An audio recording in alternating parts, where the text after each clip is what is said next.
Okay, let's go across to some of our reporters and try and understand what's happening on the ground. Abdul Bashir joins us. We have T.S. Sudhir with us this morning. Let me go across to T.S. Sudhir first. T.S. Sudhir, you know, this build-up leading up to Chandrababu Naidu swearing in at 11:27. You know, what's the significance? You've tracked Andhra Pradesh politics for several decades. T.S. Sudhir, your sense of the significance of this moment, the fourth time Chandrababu Naidu gets set in very different circumstances from the last time, getting set to be Chief Minister of Andhra Pradesh once again, Sudhir.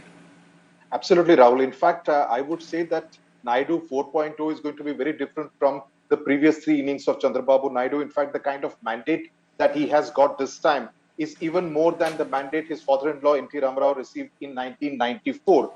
So in that sense, it's a huge responsibility on Naidu, who could be expected to pass on the baton to his son Nara, Lokesh sometime during this term. I mean, that's the expectation of many in the TDP itself. But yes, given the kind of mandate that he has got and given the kind of drubbing that he got in 2019, Naidu would have realized one thing, that the people of Andhra Pradesh, the residuary state of Andhra Pradesh, are a very impatient lot. They want results on the ground, and when they don't get the results, they can dump any government by an overwhelming majority. So that puts a huge responsibility. Also, the fact that though it is called NDA government in Andhra Pradesh, a double engine ki sarkar at the center and in Amravati, the fact of the matter is that unlike in Delhi, where the BJP does need its allies, Chandrababu Naidu has a clear majority on his own. No, but let me pause you to ask two questions. One, you're saying that there may be a transition somewhere during the term from Chandrababu Naidu to Nara Lokesh, but that never happens. You know, they say this like it was said, and you stay in Hyderabad, it was said for the longest time that KCR will hand over the baton at some point in time to KTR. Once the father gets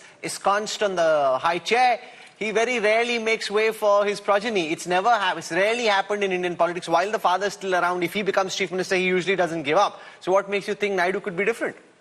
Well, the difference between Telangana, the BRS and the TDP is that within the BRS family, there were some other claimants also.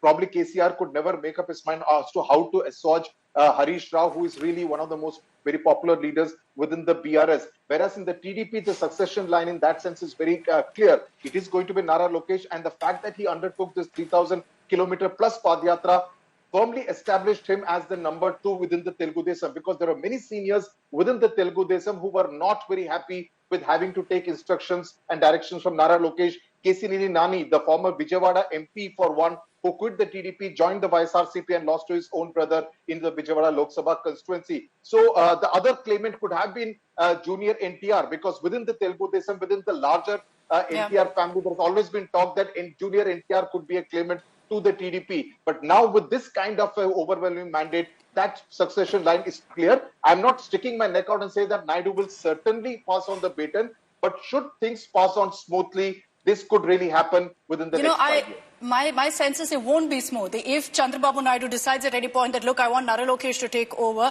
he's still very raw in the sense that in 2019 he lost from Mangalagiri Rahul. He's, of course, managed to avenge that this time around.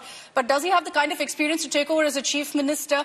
He doesn't even have the kind of experience KTR has in that sense. So we'll have to see how his term as minister now goes. The other aspect of junior NTR that T.S. Sudhir brought up, he's been invited for the swearing in, but I really doubt he's going to turn up because, you know, the optics involved for a junior NTR to take a stand itself politically is going to be huge. He's always steered clear of this, knowing what his family name means in Andhra politics. So it'd be interesting to see really how that particularly plays out. Sudhir, if I can come back to you on another point also.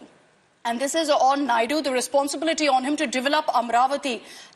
There is going to be a lot of focus on how he really does that. He's done it to Hyderabad. So the people of Andhra hope they will create a Hyderabad in Amravati right now. For that, he's going to need support from the centre. Financial package is a must for Andhra. People are expecting it from Naidu.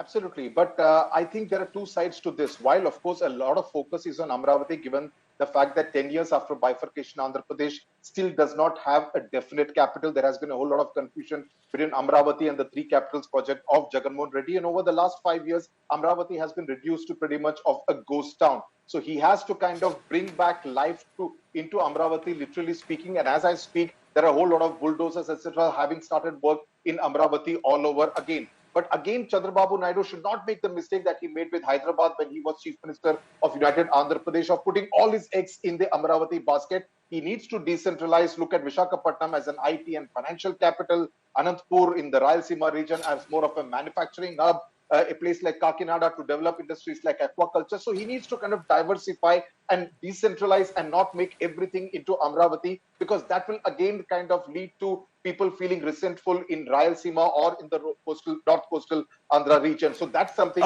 which Naidu, I'm sure, would have learned from his previous innings in office. So joining us also on this broadcast is Kingshuk Nag, author, political analyst, somebody who's seen the politics of Andhra Pradesh very closely, understands the mind of Chandrababu Naidu. We've got Dr. Sandeep Shastri joining us as well, national coordinator at Lokniti Network, and I have my colleague Abdul Bashir joining us. He's tracking this swearing-in ceremony.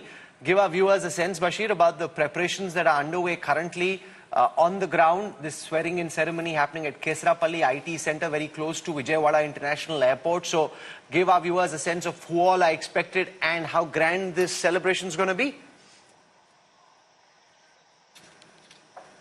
Well, absolutely. Today is a grand day, a grand event for Andhra Pradesh. IT Park Kesrapalli had fully been decked up. The whole district has been decked up with posters and banners where the designate Chief Minister Nara Chandrababu Naidu is set to take oath with less than 2 hours. Several celebrities to political personalities have been invited. Mainly Prime Minister Narendra Modi will be here. Amit Shah, Union Home Minister Amit Shah, chief ministers from different states are also invited. Who will turn up will be known in a short while from now.